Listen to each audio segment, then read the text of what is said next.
Malam itu aku baru saja pulang dari rumah temanku sehabis menghadiri acara ulang tahun teman kuliahku. Sampai di rumah jam 11 malam, ternyata Biksumi, pembantu mamaku, yang membukakan pintu untukku. Biksumi baru 3 bulan bekerja di rumah mamaku, namun pembawaannya yang ramah membuat dirinya cepat akrab denganku.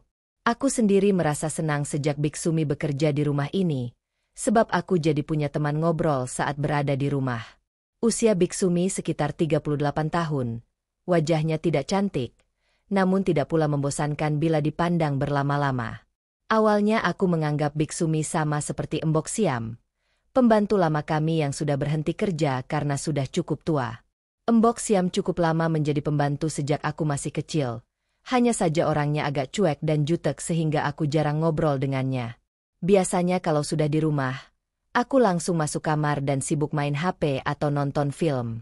Namun, sudah 3 bulan ini Embok Siam berhenti kerja dan memilih pulang kampung untuk ngurusin anak dan cucunya. Sebelum berhenti kerja, Embok Siam membawa Biksumi ke rumah mamaku untuk menggantikan pekerjaannya sebagai pembantu. Biksumi masih ada hubungan kerabat dengan Embok Siam. Dia adalah istri dari adik sepupu Embok Siam di kampung halaman. Akan tetapi, suami Biksumi sudah setahun ini berangkat menjadi TKI ke luar negeri, sehingga Biksumi sendirian di kampung halaman.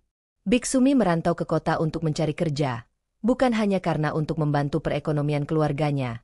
Tanpa sepengetahuan Biksumi, Bosyu menceritakan kepadaku bahwa keluarga sengaja menyuruh Biksumi bekerja di kota sebab baru saja 6 bulan ditinggalkan suaminya merantau menjadi TKI. Biksumi sudah pernah ketahuan sedang bermesraan dengan suami tetangga. Aku awalnya cuek saja dengan cerita Embok Siam itu, tapi lama-lama aku menjadi penasaran juga terhadap Biksumi. Sebenarnya Embok Siam menceritakan hal itu agar aku dan mamaku bisa menjaga Biksumi supaya selama bekerja di rumah, kami jangan sering keluar rumah, apalagi keluyuran ke tetangga. Bosyum khawatir Biksumi kembali mengulangi kesalahannya yang dilakukannya di kampung halaman. Rasa penasaranku mulai tumbuh pada Biksumi ketika suatu saat aku melihat sendiri Biksumi sedang ngobrol akrab sekali dengan Mang Karyo, pedagang sayuran keliling. Waktu itu aku bangun agak kesiangan jam 10, sehingga aku buru-buru mandi dan bersiap untuk berangkat kuliah. Namun aku jadi kaget ketika keluar kamar. Aku melihat Kang Karyo sedang bersama Biksumi di dapur. Mereka sangat terkejut menyadari kehadiranku dan berusaha bersikap wajar di hadapanku. Biksumi beralasan meminta Kang Karyo untuk membantunya memasangkan selang tabung gas, karena gas kompornya habis. Saat itu aku percaya saja, sebab memang biasanya juga Kang Karyo membantu Embok Siam memasang gas ketika Embok Siam masih bekerja di sini. Akan tetapi, rasa percayaku seketika hilang ketika aku mengetahui yang sebenarnya terjadi di dapur. Sore setelah pulang kuliah, aku iseng memeriksa rekaman CCTV di dapur dan ternyata aku jadi kaget menyaksikan apa yang terjadi. Tapi entah kenapa, aku yang tadinya mau memarahi Biksumi jadi nggak bisa marah padanya. Diam-diam aku malah semakin penasaran dengan Biksumi, pembantu yang baru 3 bulan bekerja di rumah mamaku. Aku juga merahasiakan apa yang kulihat dari mamaku karena aku khawatir mama pasti akan langsung memecat Biksumi jika mengetahui apa yang terjadi. Malam itu karena Biksumi yang membukakan aku pintu sepulang aku dari acara ulang tahun temanku, aku pun mengajak Biksumi ngobrol. Kebetulan mamaku sudah tidur, dan biasanya mama pasti nyenyak banget tidurnya sampai besok pagi, sehingga kupikir aku bisa punya banyak waktu untuk berbicara dengan Biksumi, pembantu kami. Dan Bimo mau ngomong apa sih sama Bibik? Kok kelihatan serius banget? Tanya Biksumi. Ada yang saya mau tanyakan Bibik. Tetapi kalau Bibik sudah ngantuk, biar besok saja kita bicarakan. Jawabku. Nggak kok Den. Bibik malah nggak bisa tidur Den. Ngobrolnya sekarang saja kalau memang penting Den. Pinta Biksumi. Kenapa Bibik nggak bisa tidur? Kan sudah malam. Apa Bibik kepikirannya sama suami di luar negeri atau malah lagi mikirin Kang Karyo? Tanyaku kembali. Saat aku menyebut nama Kang Karyo, wajah Biksumi mendadak berubah. Salah tingkah dan serba salah. Nggak berani menatap diriku. Ah Den Bimo, bisa aja. Ngapain Bibik mikirin Kang Karyo? Udah ah Den, Bibik bikinin kopi dulu ya Den. Habis itu baru kita ngobrol Den. Kilah Biksumi.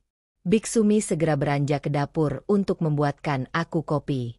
Sekilas aku bisa menangkap wajah Biksumi sedikit merona saat aku bertanya tentang Kang Karyo.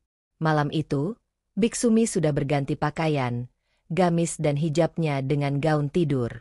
Aku melihat Biksumi nampak lebih cantik dari biasanya. Soalnya selama ini aku hanya melihat Biksumi jika sedang bekerja, selalu mengenakan gamis longgar dan hijab panjang yang menutupi pesona keindahannya. Tapi baru kali ini aku melihat Biksumi berpenampilan lebih menarik dengan gaun tidur pendek di atas lututnya. Setelah Biksumi melangkah ke dapur, aku duduk di sofa menunggunya sembari menonton televisi di ruang keluarga. Jujur saja, saat itu aku merasa jantungku berdebar setelah melihat Biksumi berpenampilan seperti itu. Ya namanya juga aku masih muda, di usia 21 tahun, dan masih sangat cepat terpengaruh dan sensitif dengan pemandangan yang seperti itu. Apalagi jika aku mengingat apa yang kulihat tentang apa yang terjadi di dapur antara Biksumi dan Kang Karyo, aku jadi semakin berdebar. Biksumi memang tidak secantik mamaku, namun dia memiliki pesona yang lumayan menonjol dan besar masa depannya. Kupikir pantas saja jika suami tetangga di kampungnya sampai nekat mendekati Biksumi yang sudah lama ditinggal suami merantau.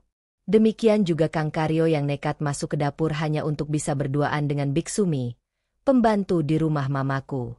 Tak lama kemudian, Biksumi sudah kembali lagi. Dia membawakan secangkir kopi untukku. Biksumi melempar senyuman manisnya padaku, meletakkan gelas kopi di meja kecil depan sofa, lalu Biksumi duduk di sampingku. "Minum dulu Den, biar santai kita ngobrolnya," kata Biksumi setengah berbisik padaku. "Iya Biksumi, makasih kopinya, saya minum dulu," jawabku sambil menyeruput kopi.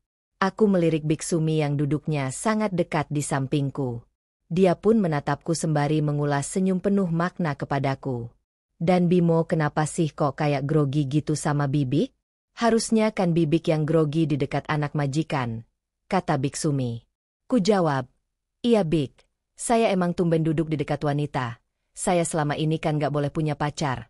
Dilarang mama, sebelum lulus kuliah dan punya pekerjaan, belum boleh pacaran," kataku. "Ya udah, dan Bimo mau ngajak Bibik ngobrol soal apa sih?" Dan Bibik jadi penasaran. "Tumben dan Bimo ngajak Bibik ngobrol malam-malam gini?" tanya Biksumi.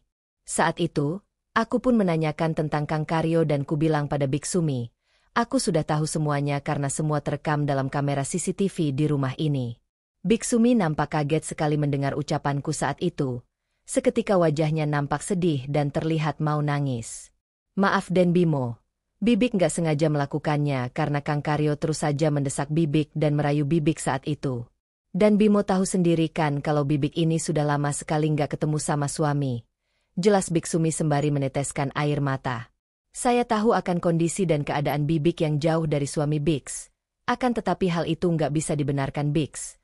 Apalagi saya juga sudah tahu kalau Bibik juga pernah melakukan sebuah kesalahan yang sama ketika di kampung halaman dulu," timpalku dengan nada tegas. Wajah Biksumi semakin merona dan tangisnya mulai pecah. Perlahan, Biksumi minta maaf dan mengaku menyesali kesalahannya. Saat itu, Biksumi meraih pakaiannya untuk mengusap air matanya. Namun karena gaunnya terangkat, aku jadi bisa melihatnya. "Dan Bimo tolong Bibik, dan jangan sampai Mama dan Bimo mengetahui hal ini.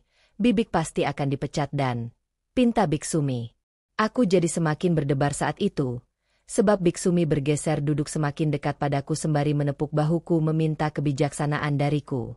"Iya Den, saya tidak akan menceritakan masalah ini kepada siapapun, termasuk ke Mama," kataku. "Tapi Bibik harus janji sama saya," kataku. "Janji apa Den?" "Iya Den, Bibik akan janji," tanya Biksumi. Ku jawab, "Biksumi harus janji, jangan mengulangi lagi dengan Kang Karyo Bik. Sebab Kang Karyo kan sudah punya anak dan istri," kataku. "Iya Den Bimo, Bibik janji terus," jawab Biksumi. "Janji apa lagi Den?" tanya Biksumi. "Satu lagi, Bibik harus janji mau ngajarin saya Bik," ujarku dengan sedikit bergetar dan malu-malu. "Ih Aden bisa saja, bikin Bibik khawatir dan sedih, tetapi malah sekarang bikin jadi tersenyum deh. Dan Bimo lucu ih," kata Biksumi. Biksumi bilang, "Mana mungkin dia berani ngajarin aku sebagai anak majikannya, apalagi ngajarin sesuatu yang dilarang sama mamaku. Pacaran saja aku nggak boleh sama sekali, apalagi mau melakukan sesuatu yang lebih dari itu. Bibik nggak berani Den. Takutnya mamanya Aden tahu dan Bibik bisa dipecat Den. Kilah Biksumi. Ya sudah, kalau Bibik mau rahasia Bibik tersiar dan jadi viral, kataku sok cuek. Biksumi terdiam menatapku dan bertanya. Den Bimo serius dan mau sama Bibik? Den Bimo mau belajar sama Bibik? Bibik kan jauh lebih tua dari Den Bimo dan Den Bimo masih muda dan ganteng banget. Lebih baik Den Bimo cari pacar saja. Pasti banyak gadis yang suka sama Aden, ujar Biksumi. Aku tak menjawab lagi. Akan tetapi ku jawab dengan tarikan tanganku yang membuat Biksumi jadi terkejut saat berlabuh dalam dekapanku. Sejak awal Biksumi bekerja di rumah mamaku menggantikan Embok Siem sebenarnya. Aku sudah merasakan kalau Biksumi memang berbeda dengan Embok Siem. Perhatian Biksumi kepadaku lebih besar jika dibanding Bosium dulu. Bosium sangat jarang mau berbicara dan ngobrol sama aku. Tapi Biksumi berbeda. Sejak awal, Biksumi sudah nampak ingin mendekatiku lebih akrab lagi sebagai anak majikannya. Sejak kecil aku memang terbiasa sendiri di rumah, karena aku adalah anak satu-satunya dari mamaku. Mamaku bekerja sebagai pejabat ASN Pemda yang sudah lama menjadi single parent untukku. Papaku sudah lama meninggal dunia di saat aku baru saja masuk sekolah TK. Sejak saat itu, Mama membesarkanku dengan sangat memproteksi diriku. Aku tumbuh menjadi anak yang introvert dan lebih senang menyendiri, sebab sejak SD pun aku nggak boleh main, apalagi keluyuran bersama teman-temanku. Kegiatanku terbatas hanya sekolah dan pulang sekolah. Aku biasa menghabiskan waktu di kamar sendirian, bahkan hingga kuliah saat ini. Aku juga jadi lebih merasa nyaman dengan kesendirianku kalau sedang berada di rumah. Aku jadi lebih sering bergaul dengan dunia maya, lebih suka main game di HP atau sekedar nonton film terbaru di internet. Namun setelah kehadiran Biksumi, aku jadi merasa memiliki teman untuk ngobrol dan curhat tentang perasaanku. Aku bilang ke Biksumi, sebagai anak lelaki yang sudah kuliah, terkadang aku iri dengan teman-temanku. Mereka bisa mengekspresikan diri sebagai anak muda yang memiliki banyak teman dan pergaulannya luas. Bahkan di acara ulang tahun temanku, pemuda seperti diriku membawa kekasih mereka dan bisa tertawa bahagia bersama kekasihnya. Sementara aku sampai usiaku 21 tahun sama sekali tak pernah memiliki teman wanita, apalagi seorang kekasih. Biksumi terdiam mendengar ceritaku malam itu. Dia juga membiarkan saja tanganku mendekapnya sembari ngobrol. Lalu tak kusangka, Biksumi meraih wajahku agar menatap matanya. Kami jadi saling berpandangan untuk sekian waktu. Harusnya Den Bimo itu bersyukur punya mama yang sangat menyayangi Den Bimo, kata Biksumi. Mamanya Den Bimo tentu melarang Den Bimo untuk berpacaran karena ingin Den Bimo sukses dulu pendidikannya dan dapat kerja. Apalagi zaman sekarang dan banyak loh anak muda yang gagal masa depannya karena salah pergaulan. Dan Bimo harus bersyukur dan punya mama yang sangat memperhatikan, tambah Biksumi. Ku jawab, iya Biksumi, saya tahu mama sangat sayang padaku, tapi saya juga kan seorang pemuda biasa yang juga ingin memberikan kasih sayang saya kepada seorang wanita. Lagi-lagi Biksumi tersenyum manis saat mendengar ucapanku. Kulihat wajahnya semakin cantik dan sangat dekat di hadapanku. Malam itu, aku jadi merasakan ada sebuah getaran dalam jiwaku yang selama ini tak pernah sama sekali aku rasakan sebelumnya, kata Biksumi. Sudah dan mendingan Den Bimo fokus kuliah dan jangan mikirin wanita dulu. Besok juga kalau sudah sukses, pasti banyak wanita yang akan hadir dengan sendirinya.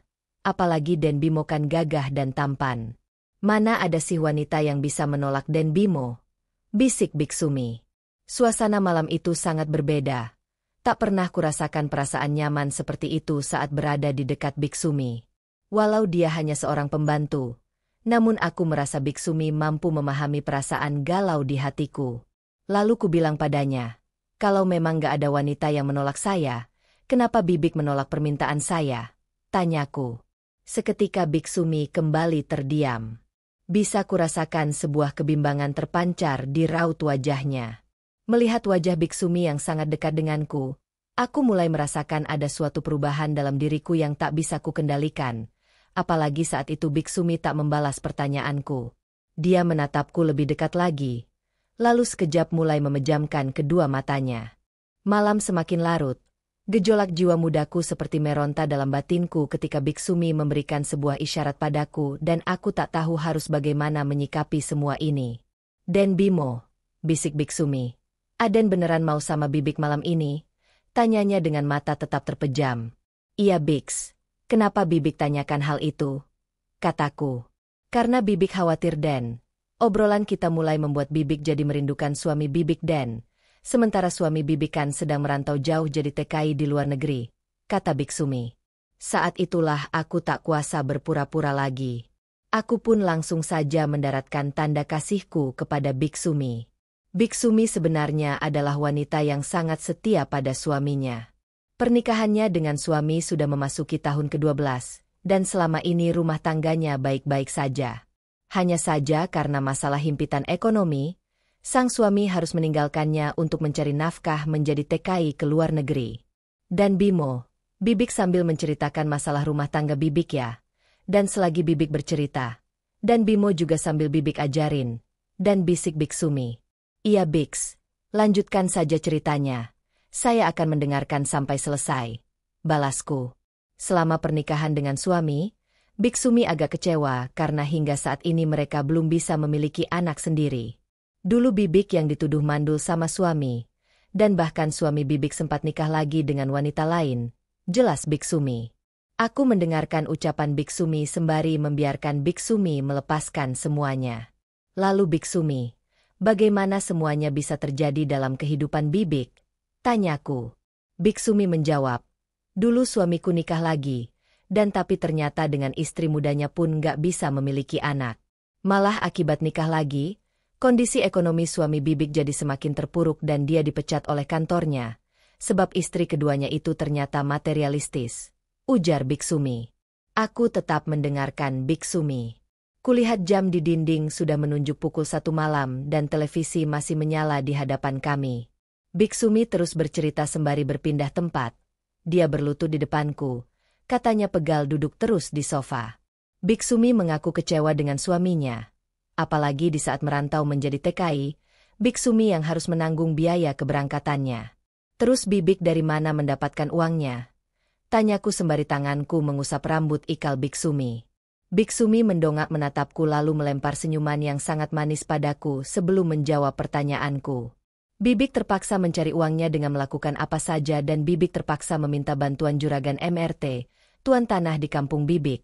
Dan Biksumi sesekali bercerita, namun sesekali sibuk sendiri dengan apa yang mulai menarik perhatiannya. Malam itu aku jadi mengerti kenapa Biksumi sampai melakukan kesalahan bersama suami tetangga di kampungnya. Aku juga jadi paham kenapa Biksumi tak mampu menolak rayuan dan godaan dari Kang Karyo, pedagang sayur keliling itu.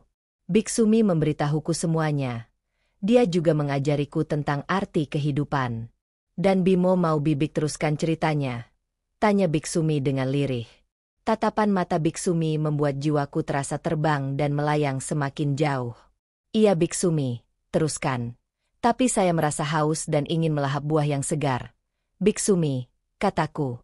"Iya Den, dengerin saja cerita Bibik sambil Den Bimo menikmati buahnya Den," balas Biksumi. Malam itu, Biksumi menceritakan semua pengalaman hidupnya. Sementara di waktu bersamaan Biksumi pun memberikan sebuah pengalaman yang selama ini tak pernah kudapatkan. Sejak saat itu, hubunganku dengan Biksumi jadi semakin akrab, tidak lagi seperti pembantu dan anak majikan.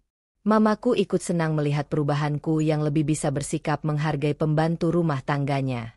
Biksumi juga berjanji tak akan mengulangi kesalahannya yang dulu dengan Kang Karyo, pedagang sayur keliling. Walau diam-diam, kesalahan yang sama justru dilakukan Biksumi bersama diriku, anak majikannya sendiri. Kerjasama rahasiaku dengan Biksumi terus berlanjut, hingga akhirnya suami Biksumi selesai kontrak sebagai TKI dan kembali ke kampung halaman. Hingga saat ini, kenanganku bersama Biksumi akan selalu kuingat dalam hidupku, walau sudah sangat lama berlalu. Aku sendiri saat ini sudah berumah tangga dan memiliki 2 orang anak.